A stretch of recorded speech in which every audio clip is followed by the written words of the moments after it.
What's up, family? Gerald the Bossman here. You're tuned into the Bossman Show on AM 1010, AM 1430, 1055 The King. Let the King out at 105theking.com and the Bossman Show at bossmanshow.com. Hit me up on Instagram, The Bossman Show, Twitter at Bossman Show, and Facebook, Bossman Show. It's the Bossman on your radio. Listen to the Bossman Show with your host, JR, Saturdays at 9 a.m. right here on AM 1010, The King. BS3 Network, changing the way you watch TV.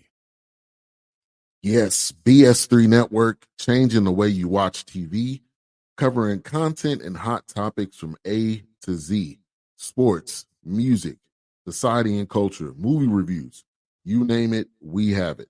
Check it out on bs3network.com or check us out on Roku, BS3 TV on Roku, as well as check out your favorite podcast on all podcast platforms or Spreaker.com/BS3 Network. You are now tuned to BS3 Network.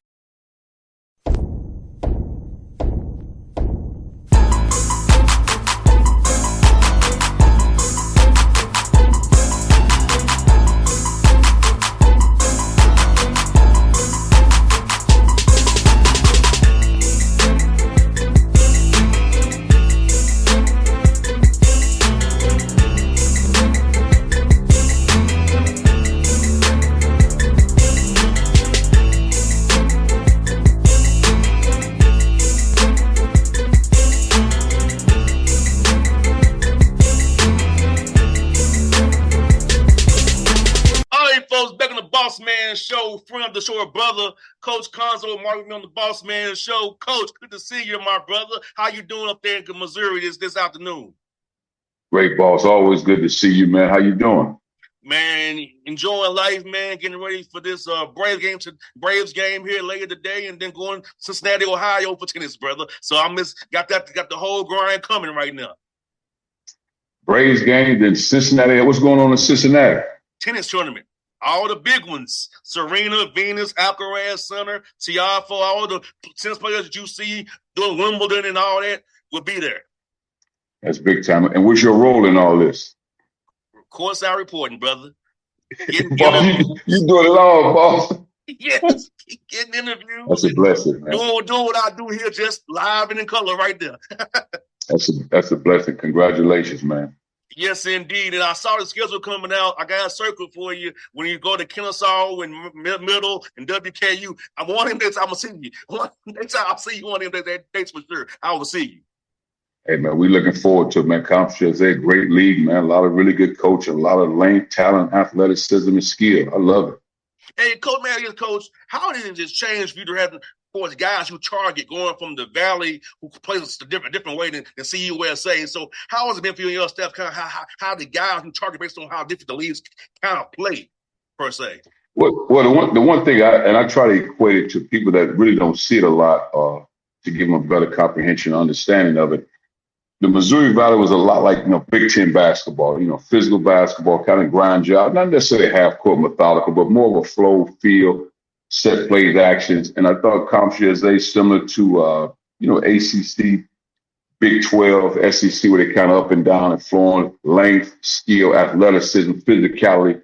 I thought that was the biggest difference in our first year in Conference USA with the length and the skill of not just guards, but big guys as well.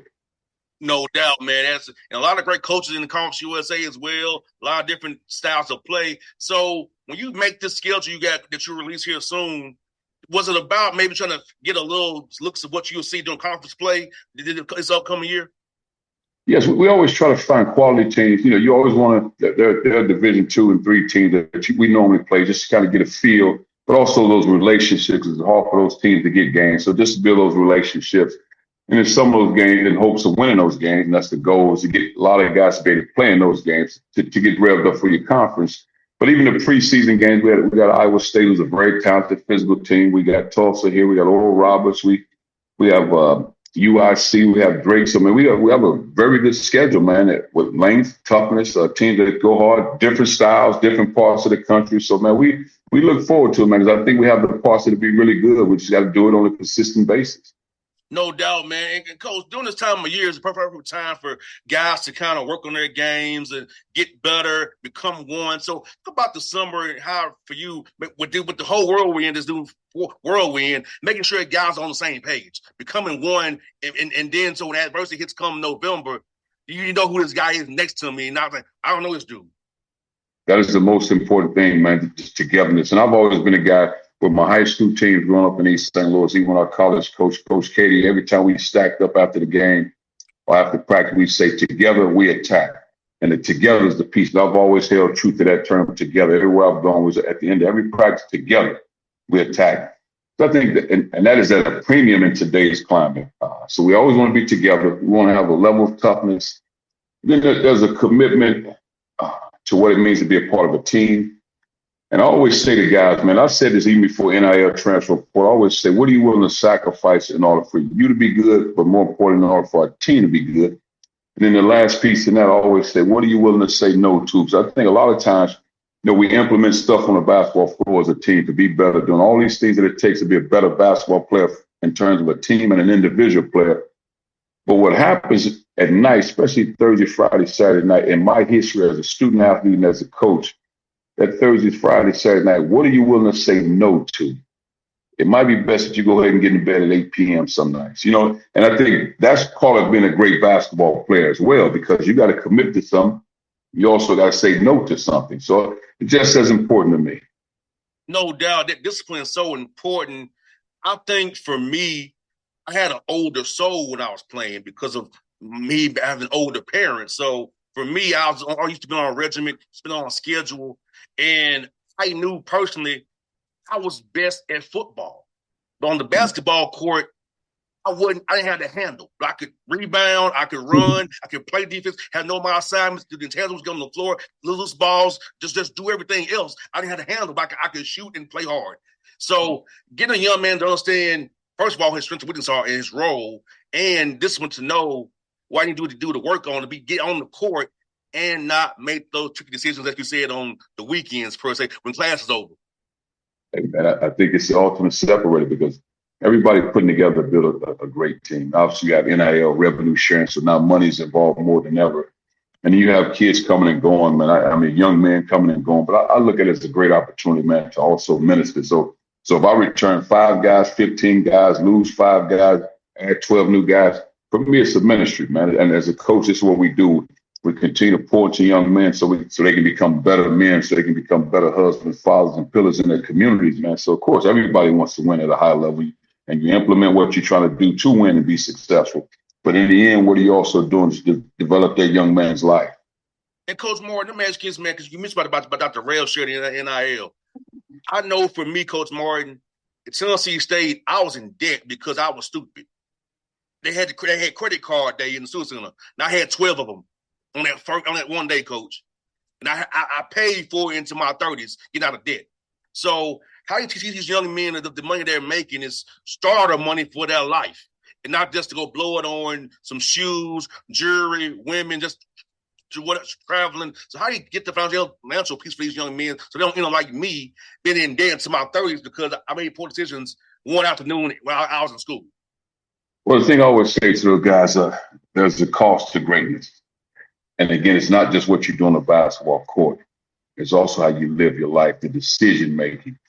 And again, I go back to what are you willing to sacrifice? So for me, I would find it, now again, I'm not talking about an individual person, so I want to speak just in generality. If I'm on a scholarship, then what do I need a credit card for if I'm on scholarship? Now, when I was back in college, the scholarship just covered everything. So it wasn't like I had extra money in my pocket until I got a Pell Grant. So I was able to get some money, and then I would try to send money home. So I didn't have a lot of money. And by the grace of God, I never got a credit card or someone never presented to me to get one. So I never had that issue. And that's why I always say to our guys that are on scholarship, man, and now with revenue sharing and NIL, what do you need a credit card for?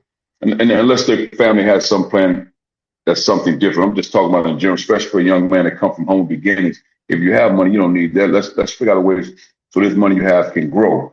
And now you're talking about different plans, different ways to invest that money, different ways. If you're afraid to invest, because oftentimes when you're first generation, you're afraid to invest. So, okay, safe is in the bank. Well, at least it's still safe.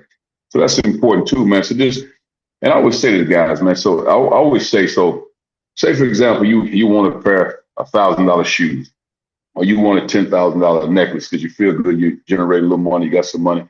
And I'll say, what do you want it for? I'll just ask them that because it's their right. Whatever their answer is, you're right. And what will it bring to you? Like, is it happiness, make me feel good because I never had it?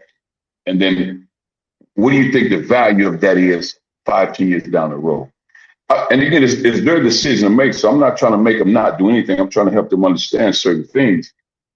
And like for example, I had one of our guys, I'm just giving you an example of this. One of our players, I give a lot of these stories to our players. I said, man, one of our guys, he liked wearing his jewelry all the time. It was great, nothing wrong with that. And he had his earrings in. I said, man, I was just giving a story of him one day, his son, he'll get older, his son will grow up and say, Dad, why you don't wear your jewelry anymore? You used to always wear your necklaces, your earrings and all that.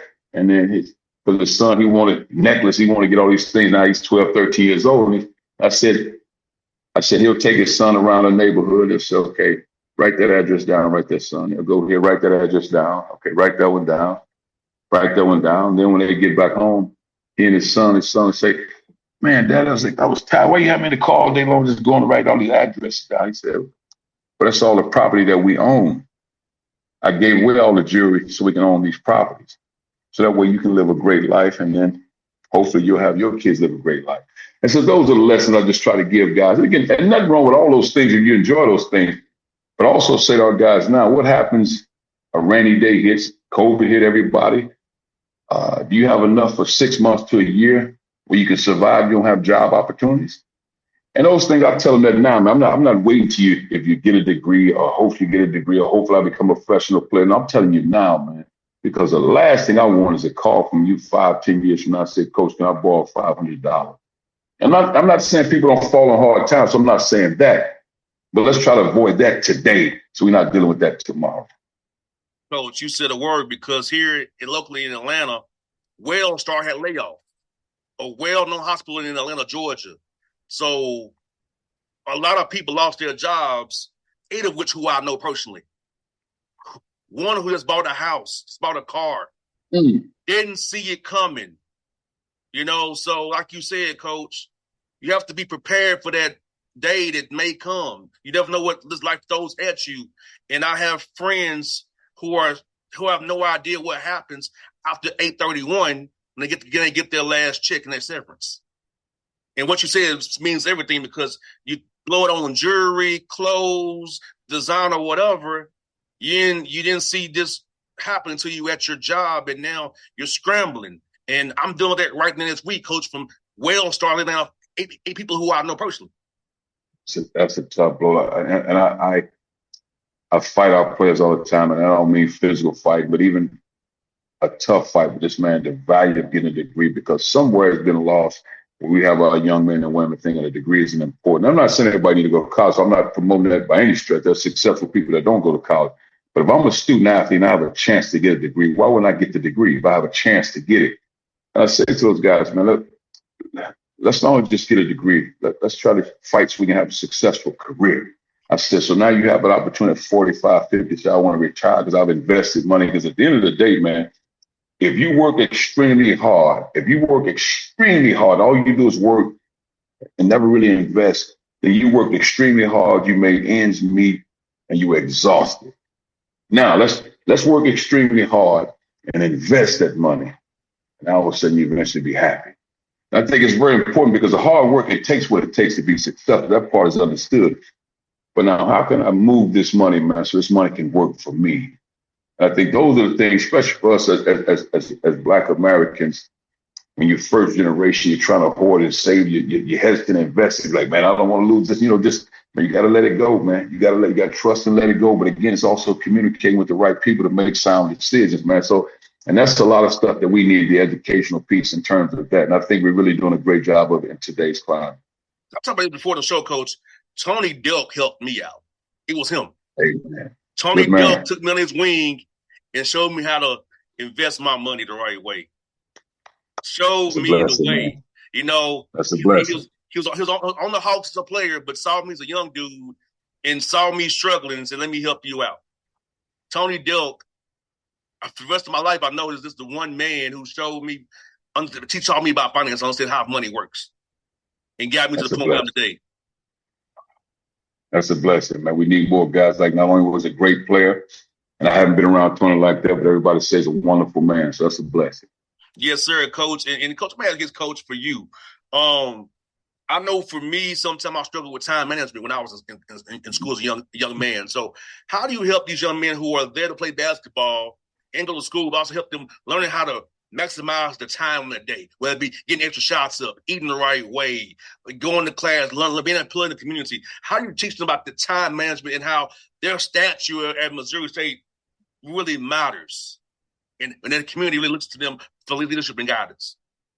Well, I think one of the things I always say to guys, man, when you become a part of a team, there's an accountability to do your job.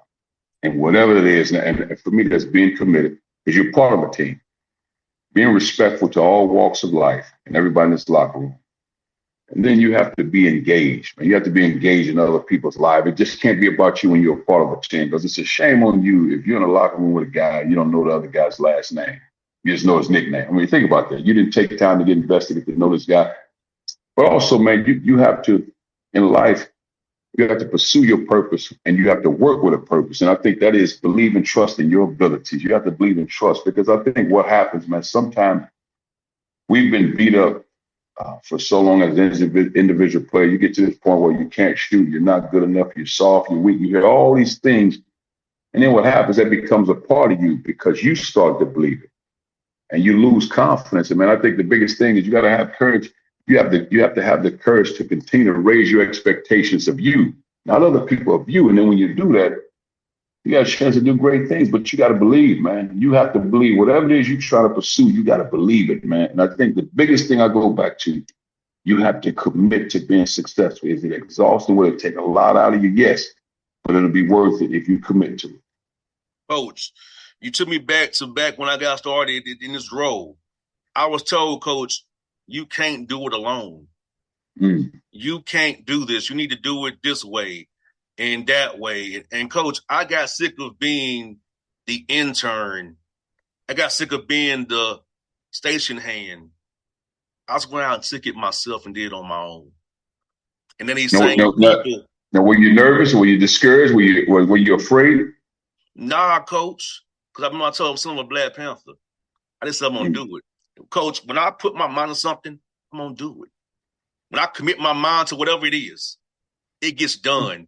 And when those folks who naysayed me almost 20 years ago to now to say I couldn't do what I'm doing, and now I'm still going strong, almost 20 years in the game, and I'm a one-man show, I smile.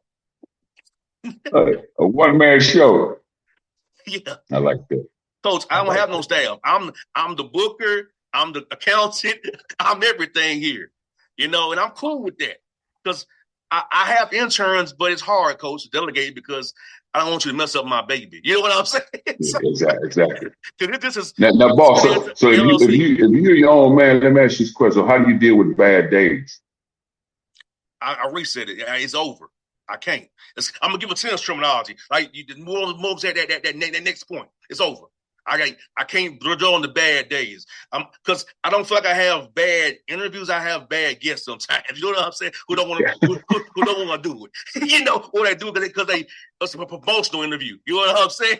So, but when it's a bad day with sales or dealing with SIDs or PR people, it's like I'm presenting in a very professional way.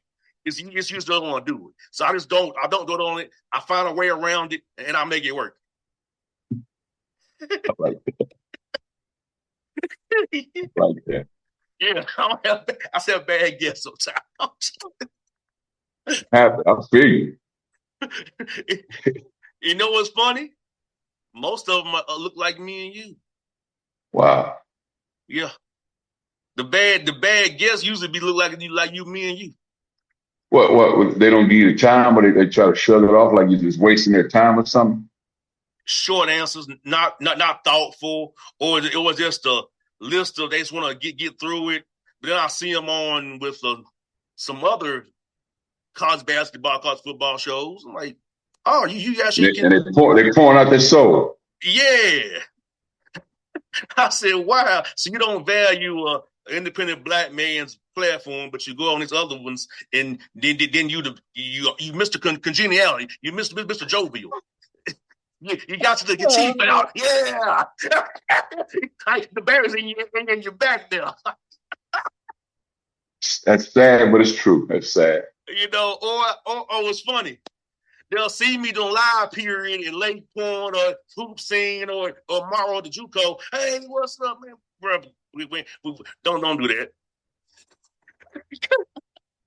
Coach, I'm gonna tell you a Christopher story.